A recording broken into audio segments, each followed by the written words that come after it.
Hi guys, good evening na, hapon na kasi. Siguro mga ano na guys, mga mag-aalas 6 na. Nag-request ang nanay ko ng ng gusto niya raw inihaw na tilapia. Sabi ko, paano kaya tuma, wala tayong uling. Sabi niya, si tatay mo nakakapag-ihaw yun kahit sa gasol. Sabi niya gano'n sa akin. Ganun ba? Ang masakla pa po nito guys, alam niyo pa kung ano. Nung bubuksan ko tong gasol, wala nang laman. Sabi ko, paano mo wala na pala. Pagdating ko, bumili muna ako ng gasol niya. Diyan sa may kanto ng buti, meron niya lang madaling mabilan diyan sa may kanto ng manggahan. Tapos ito ngayon, pinag-iihaw ko siya. Gusto niya raw ihaw ngayon hapunan niya. And guys, tingnan niyo, inihaw na tilapia, tinatyaga ko unti-unti sa apoy. Kasi ganito yung tatay ko nun, nag-iihaw sa sa LPG, na tandaan niya. Yung tatay mo kaya mag-ihaw sa LPG nun, ganun ba? Guys, nagtsatsaga ako, nakaisa na ako Dalawa ipag-ihaw ko sa kanya, baka gusto niya pa hanggang bukas. Ang ayoko lang kasi sa inihaw, malangaw, kaya hanggat mari gusto ko prito. Ito kaya sinigurado ko, takip-takip yung kakainin niya. Ito, lapat na lapag. Yun guys, kaya ko sa inyo, kayo mag-iihaw, siguraduhin yung mga lagayan nyo. Sila yung mga takip, kasi yan ang mga paborito ng langaw, yung mga inihaw na ganyan. Pag nakaawang lang ng konti yan, naku, papasukin ng langaw yan, konting-konting awang lang. Kaya pagka inihaw na ganyan, maingat kayo. Lalo na pag ganyan tag-ulan, usong-uso yung tinatawag na yung Eltor. Naku, pag nadapuan ng langaw yung kinakain nyo, doon nakukuha yung Eltor ayoko sana dahil nga malangaw. Gusto ni mama, di pagbigyan. Basta naghanap na lang ako ng takip na lapat yung nilalangawin. Ayan po. Lagayan ng kapatid ko Naghahanap ako ng siguradong lapat mahirap na mapagbigyan ko nga siya. Ang kakainin niya naman nilangaw.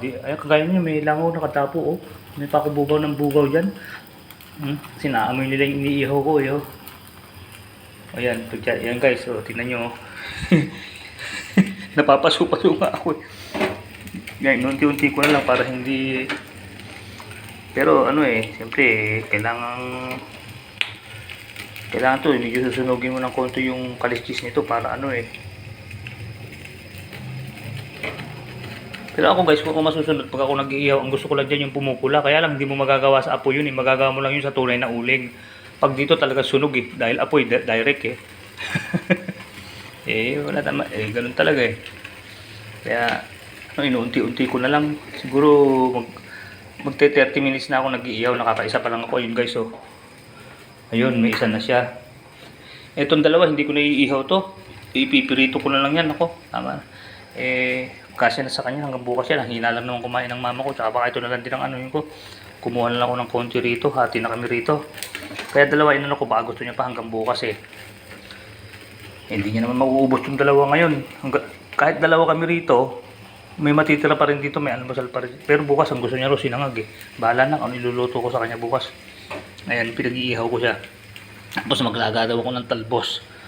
Yung gusto niya ganun. Siguro sasawsaw sa toyo kalamansi, masarap ang ganun Ayun guys, tingnan nyo ihaw tilapia sa LPG. Ayan guys, tingnan nyo. Uy, baba po yan ang cellphone ko masyado ko namang naitutok. Ayan guys pwede pala yun. Ang galing talaga ng tatay ko.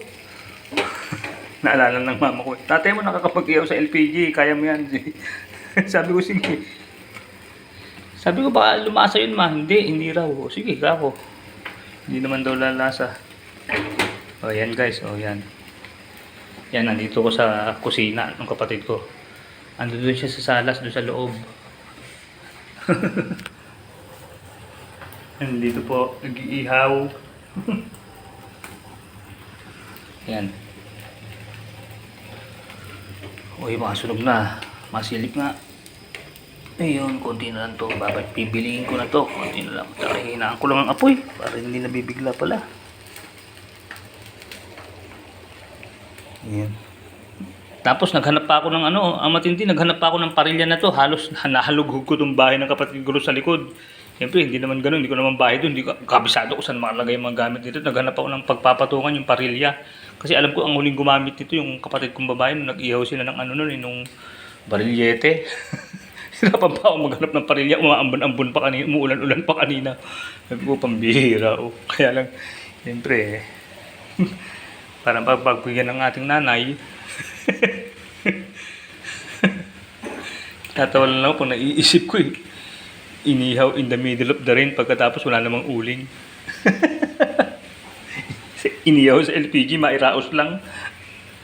Oh, yan guys. Sige, bibiliin ko na mamaya to. Ayan, medyo luto na ata. Oh. Parang medyo ano na eh. Ay, tama, maitim. Maitim na. Yan, ano na to, bibiliin ko na to. Oh mga guys, kaya po ng dati. That's all for now. Gaya po ng dati. Kuya Mon Vlog. Subscribe naman kayo sa aking YouTube channel. Kuya Mon Vlog. Keep safe, keep healthy. Always trust God. Sige po mga guys, bye-bye po. Maraming salamat po sa Diyos. Kuya Mon, signing out for now. Bye-bye po.